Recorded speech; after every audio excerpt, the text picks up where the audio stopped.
Hi. Man, this is probably the last time I'm invited up here to speak. I'm taking speech class, but it came a bit late right now. So I do have a joke, if those weren't ones already, just to ease the mood. This one's not by me, though. This one is from Memes for Christ. Anyways, joke, and please raise your hand if you want to answer. Who was the greatest female financer in the Bible?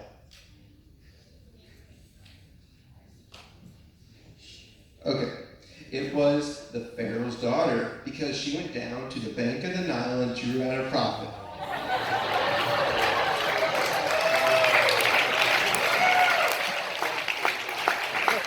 What kind of man was Boaz?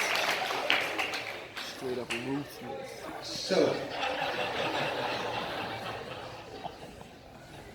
So tonight, my title of my message is actually from the lyrics of a song that I really like, that I really like it.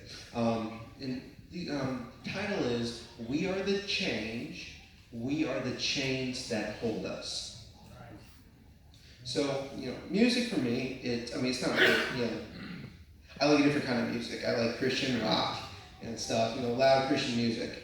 And one of the songs that I listen to is We Are by 1,000 Foot Crutch, and that's where the title came from. And it says, "We are the change, we are the chains that hold us." Now, just think about what that means for a little bit while I move on. So, these days I hear a lot of complaints. I hear I didn't, in school, at least I'm used to attend school. I'm actually in college right now, but online. But when I was at Sunbury High School, I would hear a lot of complaints like, "Oh, this test is so hard," or, "Oh man, I don't have the homework done," or something. And usually their response when I ask them, "Well, did you study or something?" They're like, "No, I didn't." And I'm thinking, well, no kidding. And that's why you probably didn't do so well on the test. And it's not just school. I hear complaints. People complain about finances sometimes, or people complain about trying to get a job or something. And sometimes people are saying, "I'm trying to find a job," and a couple of people, I asked one person once at school, "Did you go to this place?" "No." "Did you go to that place?" "No." "Did you go any place?" "No."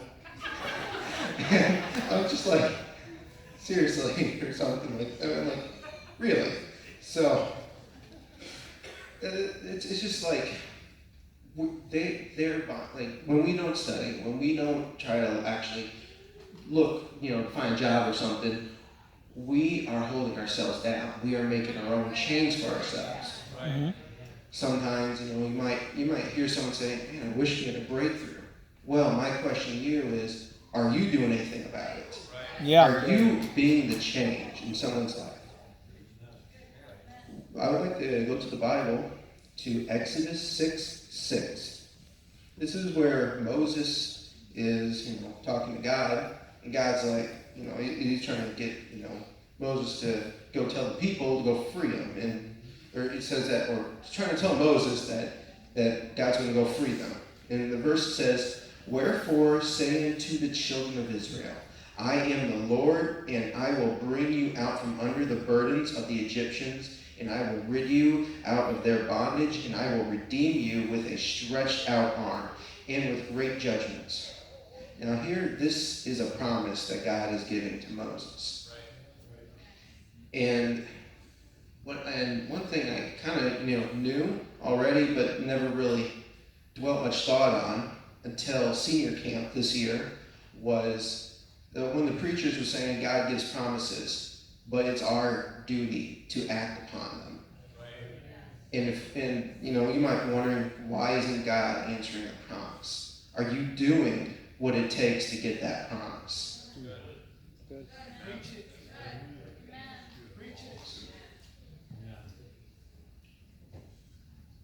So, after God and Moses talk a bit. Moses goes to the people and says, like, hey guys, we're gonna get you, or God's gonna get you out of this and everything. They know what's going on. So then God tells Moses to go to Pharaoh. They go tell him, set my people free. And Moses was like, I can't do this and stuff. And then God gets mad at him. Here's why. And then Moses goes up to Pharaoh with Aaron and asks Pharaoh, says people free, and Pharaoh says no. But that didn't stop Moses or Aaron from going back. And in the end, after the death of Pharaoh's son, the people were set free. Why? Because Moses held on to God's promise. He took action, and he went up to Pharaoh, which eventually Pharaoh did release God's people. It's good. Sorry, it's like when you get up here, you're like, I got this for sure, and then when you get up, you're like, oh no, I don't have it. That's what I'm at right now.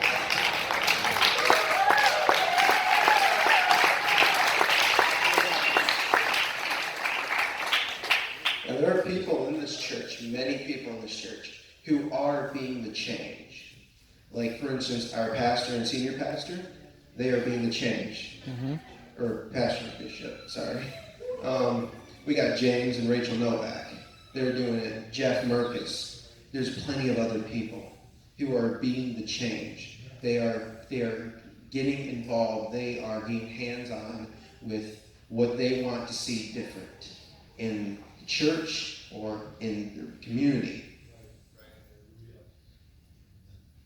So we are the change because we have a choice. God gave us the power of choice, and it's not like we are forced to wear bondage, or at least mentally. Sometimes people can physically push you against the wall and bind you to the wall or something.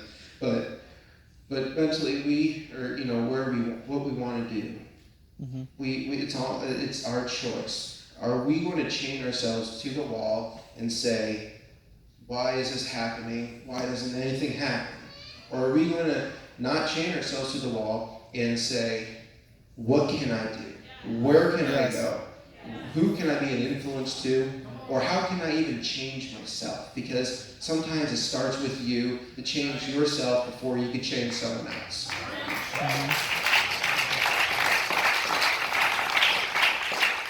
And I'd also like to congratulate the people who have done and who is doing Project 7, because they, in their schools, are being the change that they want to see.